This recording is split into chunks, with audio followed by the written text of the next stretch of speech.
चलिए, तो फ्रेंड्स आज का आपका पहला सवाल है आपका, कहानियां बच्चों को जबान सीखने में किस तरह मददगार है।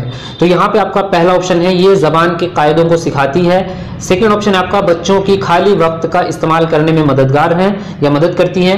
तीसरा ऑप्शन है आपका ये किताबों का सबसे अहम हिस्सा है। और फोर्थ आपका ऑप्शन है ये बच्चों में जहनी फिक्र के नशोनुमा में मददगार है। तो फ्रेंड्स अपना आंसर जो है आप कमेंट बॉक्स में लिखते रहेंगे, उससे आपकी प्रैक्टिस होती रहेगी और उसके बाद हम डिस्कस करते रहेंगे। तो चलिए सभी लोग जो है प्रिपेयर हो जाइए, रेडी हो जाइए और सभी लोग अपना आंसर लिखिए कमेंट बॉक्स में। तो आप अपना आंसर जो है कमेंट बॉक्स में लिखते रहेंगे और उसके बाद हम आपको सही आंसर और एक्सप्लेनेशन देते रहेंगे। चलिए,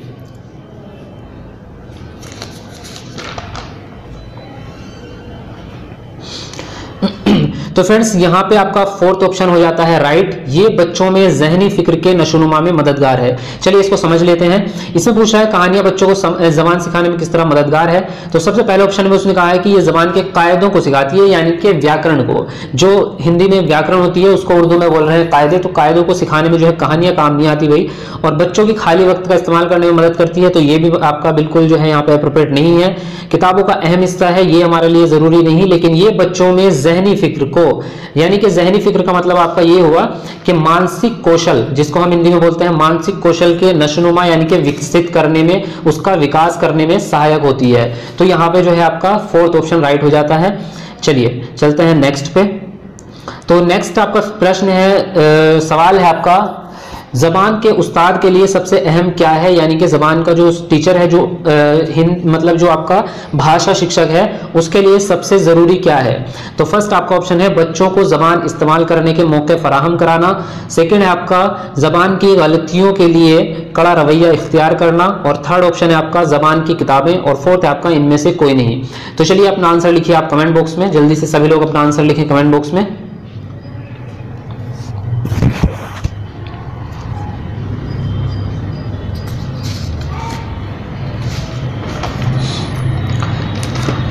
तो फ्रेंड यहाँ पे जो है आपका पहला ऑप्शन हो जाता है यहाँ पे राइट, फर्स्ट ऑप्शन, बच्चों को जबान इस्तेमाल करने के मौका फराहम करना चाहिए, यानी बच्चों को उनकी भाषा प्रयोग करने का ज्यादा से ज्यादा मौका देना चाहिए, ज्यादा से ज्यादा अवसर उसको देने चाहिए। तो ये सबसे जरूरी होता है टीचर के लिए, जबान के उस्ताद के लिए।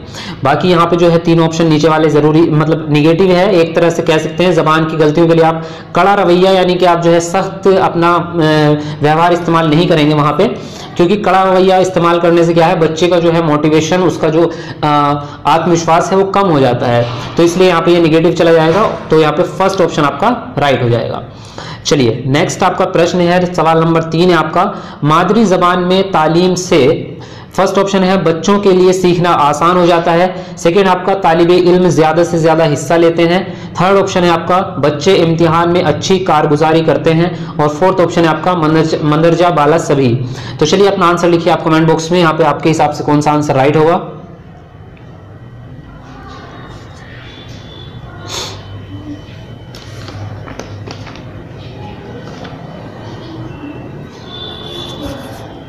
जी हाँ, तो यहाँ पे जो है आपका फोर्थ ऑप्शन राइट हो जाता है फ्रेंड्स। यहाँ पे चौथा ऑप्शन आपका राइट हो जाता है मंदरजा बाला सभी, यानी कि उपरोक्त सभी। मातृ जबान में तालीम से, यानी कि आप जो है मातृभाषा में शिक्षा दे रहे हो, तो उससे क्या क्या लाभ होंगे आपके। तो बच्चे के सीखना जो है आसान हो जाएगा, तालिब इल्म ज्यादा से ज्यादा हिस्सा लेंगे, यानी कि जो आपके स्टूडेंट्स हैं, जो आपके छात्र हैं, तालिब इल्म है, वो उसको पढ़ने में आपके अधिगम में ज्यादा से ज्यादा भाग लेंगे। और बच्चे इम्तिहान में अच्छी कारगुजारी करते हैं, यानी कि बच्चे जो है वो अपनी परीक्षा में बेहतर तरीके से जो है अपनी परफॉर्मेंस कर पाते हैं। तो यहाँ पे जो है तीनों आपके राइट होते हैं। तो फोर्थ ऑप्शन आपका राइट हो जाता है, उपरोक्त सभी, जिसको बोल रहे हैं मंदरजा बाला सभी। चलिए तो नेक्स्ट पे चलते हैं। और नेक्स्ट आपका प्रश्न है, यानी कि सवाल नंबर 4 है आपका, लाइब्रेरी क्या है। तो यहाँ पे फर्स्ट आपका ऑप्शन है इल्म की प्यास बुझाने वाली। सेकंड ऑप्शन है आपका किताब पेशी का शौक पैदा करने वाली। थर्ड है आपका ख्यालात में वसात व बुलंदी लाने वाली। और फोर्थ है आपका मंदरजा बाला सभी। तो चलिए आंसर कीजिए, यहाँ पे कौन सा आंसर आपका राइट होगा। तो आप अपना आंसर लिखेंगे कमेंट बॉक्स में।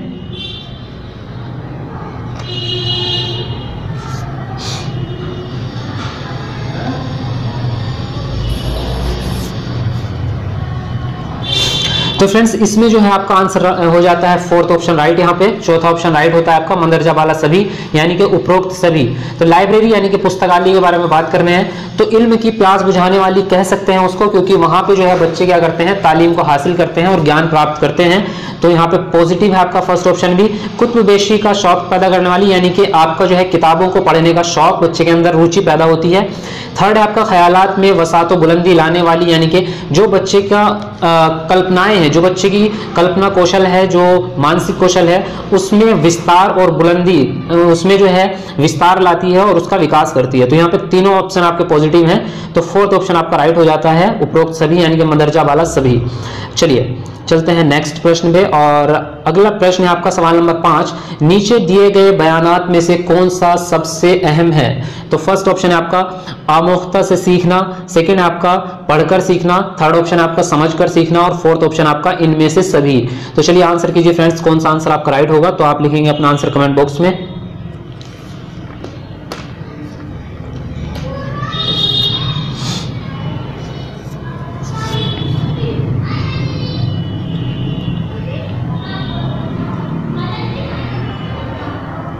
तो फ्रेंड्स यहाँ पे आपका आंसर राइट हो जाता है, तीसरा ऑप्शन सही, समझकर सीखना।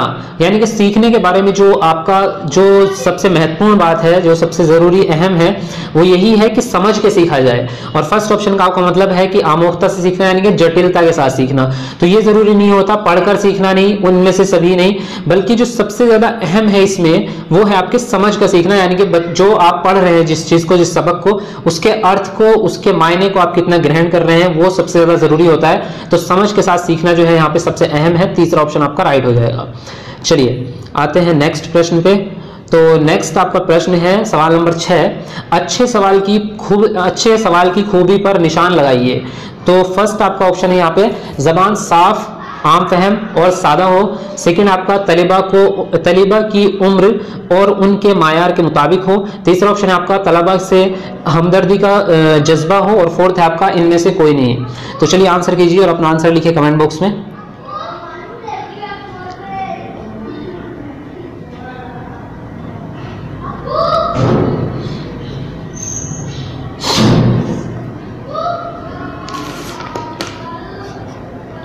चलिए तो फ्रेंड्स यहाँ पे सेकंड ऑप्शन होता है आपका राइट। दूसरा ऑप्शन तलबा के उम्र और उनके मायार के मुताबिक होने चाहिए जो आपके सवाल हैं। तो आपके जो प्रश्न है वो बच्चे की उम्र यानी कि उसकी आयु और उसकी मायार यानी कि उसके स्तर के अकॉर्डिंग जो है वो होने चाहिए।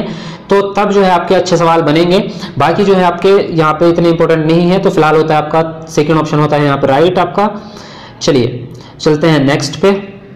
तो अगला सवाल है आपका सवाल नंबर 7, जदीद तालीमी रौश में फर्स्ट ऑप्शन आपका स्कूल की सरगर्मियों में उस्ताद मरकजी हैसियत रखता है। सेकंड ऑप्शन आपका स्कूल की सरगर्मियों में तलबा मरकजी हैसियत रखता है। तीसरा है आपका सदर मदरिस जो है वो मरकजी हैसियत रखता है। और फोर्थ ऑप्शन है आपका किताबें मरकजी हैसियत रखती हैं। तो चलिए आंसर कीजिए यहाँ पे कौन सा आंसर आपका राइट होगा।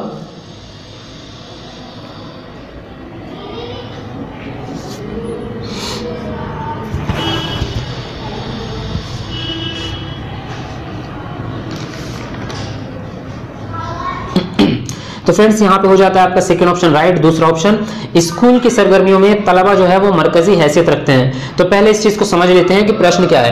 प्रश्न ये है कि जदीद तालीमी रौश में यानी कि आधुनिक शिक्षण प्रणाली में, जदीद का मतलब होता है आधुनिक यानी कि जो नया है अभी का, और तालीमी यानी कि शिक्षण, तो आधुनिक शिक्षा प्रणाली जो है उसके अनुसार पूछ रहा है कि स्कूल की सरगर्मियों में यानी कि स्कूल की गतिविधियों में मरकजी हैसियत यानी कि कहने का मतलब है केंद्र बिंदु, केंद्र की जो स्थिति है, केंद्रीय स्थिति किसकी होती है।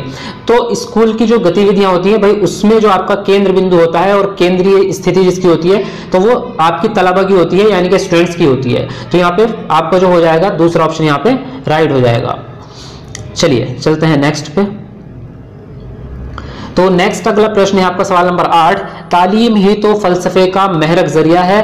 तो किसका कॉल है ये। फर्स्ट है आपका ऑप्शन यहाँ पे एडमस और सेकंड ऑप्शन है आपका हर्बर्ट, थर्ड ऑप्शन है यहाँ पे आपका जॉन डीवी और फोर्थ ऑप्शन है आपका स्किनर। चलिए तो आंसर कीजिए कौन सा आंसर यहाँ पे राइट होगा आपका। तो आंसर लिखेंगे आप अपना कमेंट बॉक्स में।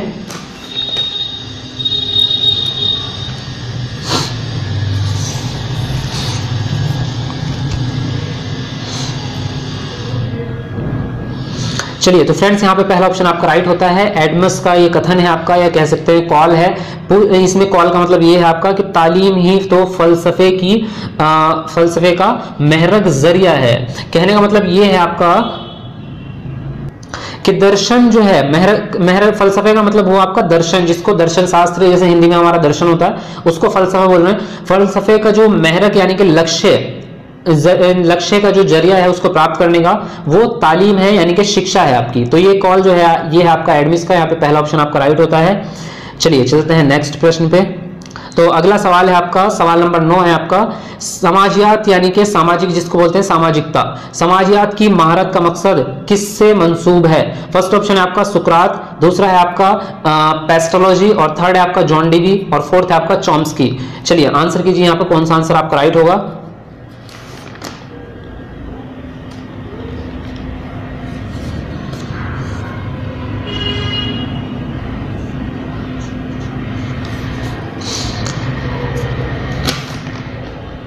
चलिए, तो फ्रेंड यहाँ पे जो है तीसरा ऑप्शन आपका होता है राइट, जॉन डीवी। जो चलते हैं नेक्स्ट पे, और नेक्स्ट अगला प्रश्न है आपका सवाल नंबर 10, तदरीसी महरकात में सबसे अहम महरक कौन सा है? तो फर्स्ट ऑप्शन है आपका आमादगी, सेकंड है आपका सैरख्वारगी, और आपका थर्ड ऑप्शन है रहबरी, फोर्थ ऑप्शन है आपका तख्ताशाय।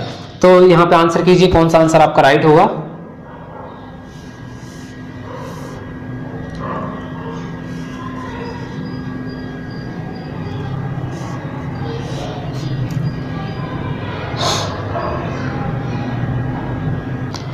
तो फ्रेंड्स यहाँ पे जो है आपका हो जाता है पहला ऑप्शन आपका राइट हो जाता है आमादगी।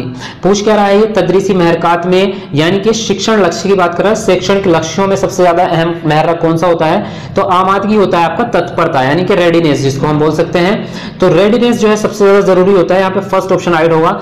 शहर ख्वारगी मतलब होता है आपका थकावट कह सकते हैं, या टायर्डनेस बोल सकते हैं। रहबरी हो जाता है आपका नेतृत्व, और तख्त से हो जाता है आपका ब्लैक बोर्ड, जिसको हम बोलते हैं। तो यहाँ पे भाई पहला ऑप्शन आपका राइट होगा तत्परता, जिसको हम बोलते हैं। तो यहाँ पे आमादगी है, पहला ऑप्शन यहाँ पे राइट होता है आपका। चलते हैं नेक्स्ट पे। तो अगला आपका प्रश्न है सवाल नंबर 11 है, तालीमी निजाम की बुनियाद किस पर है? फर्स्ट ऑप्शन है आपका मौलिम, सेकंड है स्कूल, थर्ड ऑप्शन है आपका निसाब, और फोर्थ ऑप्शन है आपका तालिबे इल्म। तो चलिए आंसर कीजिए अपना, यहाँ पे कौन सा आंसर राइट होगा। तो कमेंट बॉक्स में अपना आंसर लिखें।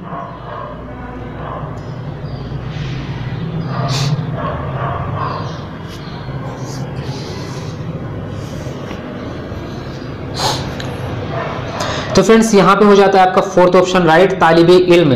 तालीमी निज़ाम का मतलब ये हुआ आपका कि जो आपकी शिक्षा प्रणाली है उसकी बुनियाद किस पर है। मौलवी में आपका उस्ताद को कहते हैं, स्कूल का मतलब आप समझते हो, निसाब का मतलब है आपका करिकुलम, पाठ्यक्रम जिसको बोल रहे हैं, और फोर्थ आपका तालिबे इल्म होता है आपका छात्र, आपका स्टूडेंट। तो जो आपकी शैक्षणिक प्रणाली है उसका जो केंद्र बिंदु है, जो उसकी बुनियाद है, वो होता है आपका तालिबे इल्म यानी कि आपका छात्र। तो यहाँ पे फोर्थ ऑप्शन आपका राइट हो जाएगा।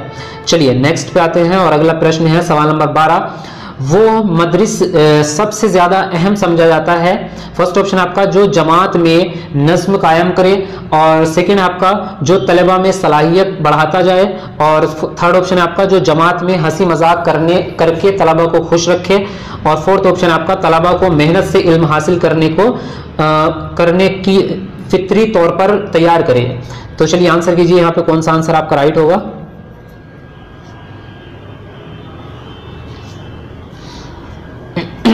सभी लोग आंसर लिखते रहे भाई, अपना अपना आंसर कमेंट बॉक्स में लिखते रहे, ताकि आपकी प्रैक्टिस भी साथ साथ होती रहे। उसके बाद में तो हम आपको समझा ही देंगे।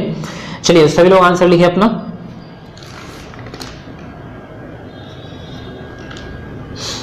तो फ्रेंड्स यहाँ पे हो जाता है आपका fourth option right, D option. यहाँ पे तलबा को मेहनत से इल्म हासिल करने के लिए जो है फिक्री तौर पर तैयार करे, तो वो मदरिस या वो स्कूल जो है आपका सबसे बेस्ट होगा, सबसे ज्यादा अच्छा होगा। तो बाकी चीज़ें तो इसमें आपके कोई मतलब एप्रोप्रिएट नहीं है, तो फिर भी मैं उसका मतलब आपको बता देता हूँ। वैसे जमात में यानी कि कक्षा में, जमात बोलते हैं हिंदी में कक्षा, मतलब उर्दू में जमात है, हिंदी में क्लास या कक्षा हम बोलते हैं। तो कक्षा में नज्म कायम करे, तो ये कोई आपका जो है इंपॉर्टेंट नहीं है। तलबा में सलाहियत बढ़ाना, ये भी आपका उतना एप्रोप्रिएट नहीं है। और आपका जमात में हंसी मजाक करके तलबा को खुश रखना कोई एप्रोप्रिएट ऑप्शन नहीं है। सबसे ज्यादा जो अहम है और सबसे ज्यादा एप्रोप्रिएट ऑप्शन है आपका फोर्थ वाला, जो आपका छात्रों को अपनी मेहनत से खुद से अपना ज्ञान हासिल करने के लिए जो है उन्हें फितरी तौर पर, यानी कि ये कहेंगे फितरी तौर पर कहेंगे कि उनके अंदर जो रुचि पैदा कर रहा है टीचर, तो वो आपको जो है यहाँ पे फोर्थ ऑप्शन आपका राइट हो जाएगा। चलिए चलते हैं नेक्स्ट पे। तो अगला सवाल है आपका सवाल नंबर 13। आप अपने क्लास के तलबा में नज्म ज़ब्त का जज्बा पैदा करने के लिए क्या करेंगे? तो फर्स्ट ऑप्शन है आपका यहाँ पे नज्म ज़ब्त का पाबंद तलबा को इनाम देंगे। सेकंड ऑप्शन है आपका आप खुद ही डिसिप्लिन की पाबंदी करेंगे। थर्ड ऑप्शन है आपका तलबा से उस पर मजमून लिखने के लिए कहेंगे। और फोर्थ ऑप्शन है आपका नज्म ज़ब्त पर आप जो है ज्यादा से ज्यादा तकरीर करेंगे। तो चलिए आंसर कीजिए, आप अपना आंसर लिखिए कमेंट बॉक्स में।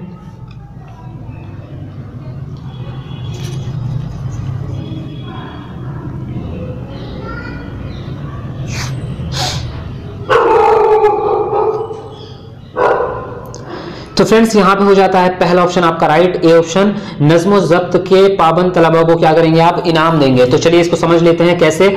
आप अपनी कक्षा में यानी कि अपनी क्लास में बच्चों में अनुशासन का जज्बा कैसे पैदा करेंगे? नज्म ज़ब्त का मतलब होता है भाई आपका अनुशासन, जिसको डिसिप्लिन बोलते हैं। तो बच्चों के अंदर जो है आप ये कैसे प्रोत्साहित करोगे कि वो अपने आप से ही डिसिप्लिन में रहें, या उनके अंदर अनुशासन आप कैसे पैदा करोगे? तो उसका सबसे बेस्ट तरीका यही है कि नज्म ज़ब्त से के पाबंद को, यानी कि जो बच्चा आपका अनुशासन में रहता है उस बच्चे को आप इनाम देंगे, उसको पुनर्बलन देंगे, उसको आप रेनफोर्समेंट देंगे। उससे क्या होगा कि वो बच्चा तो खुश होगा ही और आगे वो अच्छे ही काम करेगा, डिसिप्लिन में रहेगा। उसको देखकर बाकी बच्चे भी आपके जो है डिसिप्लिन में रहना स्टार्ट हो जाएंगे, क्योंकि जब आप उसको इनाम दोगे तो बच्चे बाकी बच्चे जो देखेंगे उनको लगेगा कि ये अच्छा काम है और हमें भी डिसिप्लिन में नज्म ज़ब्त का इख्तियार करना चाहिए। तो इस हिसाब से आपका पहला ऑप्शन आपका राइट हो जाएगा। बाकी और तो नीचे वाले कोई अप्रोप्रिएट नहीं है आपके, तो पहला ऑप्शन राइट होता है। चलते हैं नेक्स्ट पे। नेक्स्ट आपका प्रश्न है सवाल नंबर 14 है तख्ते स्याह क्या है? फर्स्ट ऑप्शन आपका बसरी मुआविन शय है। सेकंड आपका समई मुआविन शय है। और थर्ड ऑप्शन आपका सबरी और समई मुआविन शय है। और फोर्थ है आपका मंदरजा बाला में से कोई नहीं।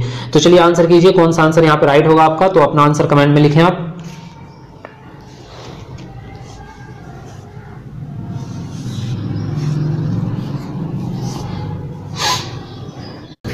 तो फ्रेंड्स यहाँ पे पहला ऑप्शन हो जाता है आपका सही, बसरी मुआइन शय है। तो समझ लेते हैं इसको, इसका मतलब क्या है। देखिए तख्ता स्याह क्या है? पहली चीज तो ये तख्ता स्याह का मतलब होता है आपका ब्लैक बोर्ड जिसको हम बोलते हैं। और बसरी मुआविन शय, बसरी का मतलब होता है भाई आपका दृश्य, और मुआविन का मतलब होता है आपका सहायक, यानी कि दृश्य सहायक सामग्री है। और दूसरा आपका समी का मतलब हो रहा है आपका श्रव्य सहायक सामग्री। तो पहले में बोल रहा है दृश्य सहायक सामग्री, दूसरा ऑप्शन का मतलब वो आपका श्रव्य सहायक सामग्री, और थर्ड बसरी और समी यानी कि दृश्य श्रव्य दोनों, दृश्य श्रव्य सामग्री। तो कौन सा है? और फोर्थ में बोल रहा है मदरसा वाला में से कोई नहीं, यानी कि ऊपर वाला में से कोई भी नहीं।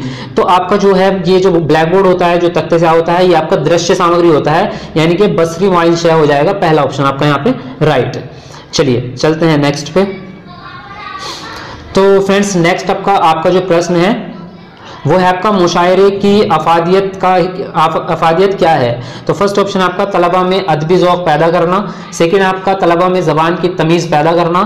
थर्ड है आपका ज़ख़ीराए अल्फाज में इजाफा करना। फोर्थ है आपका मंदरजा वाला में से कोई नहीं है। तो चलिए आंसर कीजिए यहाँ पे, कौन सा आंसर आपका राइट हो जाएगा?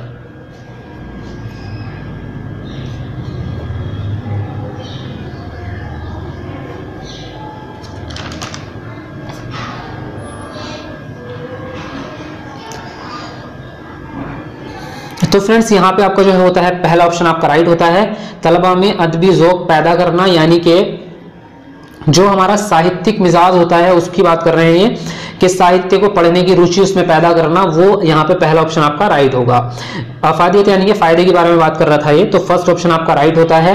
बाकी तो नीचे वाले ऑप्शन है आपके तलबा में ज़बान की तमीज़, यानी कि जो उसकी ज़बान है उसकी सलाहियत पैदा करना, और ज़ख़ीरा अल्फाज का इजाफा यानी कि शब्द भंडार में उसकी वृद्धि करना, और मंदरजा वाला में से कोई नहीं यानी कि ऊपर वाले में से कोई नहीं। तो भाई यहाँ पे पहला ऑप्शन आपका राइट हो जाएगा, ए ऑप्शन यहाँ पे सही होता है। तो फ्रेंड्स आज के लिए इतना काफ़ी है, तो हम यहीं पे हम करेंगे क्लास को फिनिश। तो भाई जाते जाते वीडियो को लाइक जरूर कर देना और शेयर करना बिल्कुल ना भूलें, सभी लोगों तक पहुंचा दो भाई। बहुत लोगों की रिक्वायरमेंट आ रही थी उर्दू पेडागोजी के लिए, इसलिए स्टार्ट भी की है। तो अब आगे पहुंचाना आप लोगों का काम है, तो शेयर जरूर करते रहें, सभी लोगों तक पहुंचाएं अपने दोस्तों तक। ओके, और जो लोग पहली बार देख रहे हैं भाई वो चैनल को सब्सक्राइब जरूर कर लो, और कमेंट बॉक्स में लिख के भी बताना क्या आपके लिए ये फायदेमंद रहा है, कितना फायदेमंद रहा है, और सबको समझ आ गया है या नहीं आया, कोई डाउट है, कोई प्रश्न है तो वो भी कमेंट बॉक्स में लिखें, और फीडबैक जरूर दे दें भाई कैसी लगी वीडियो, कमेंट बॉक्स में जरूर लिख दें। ओके।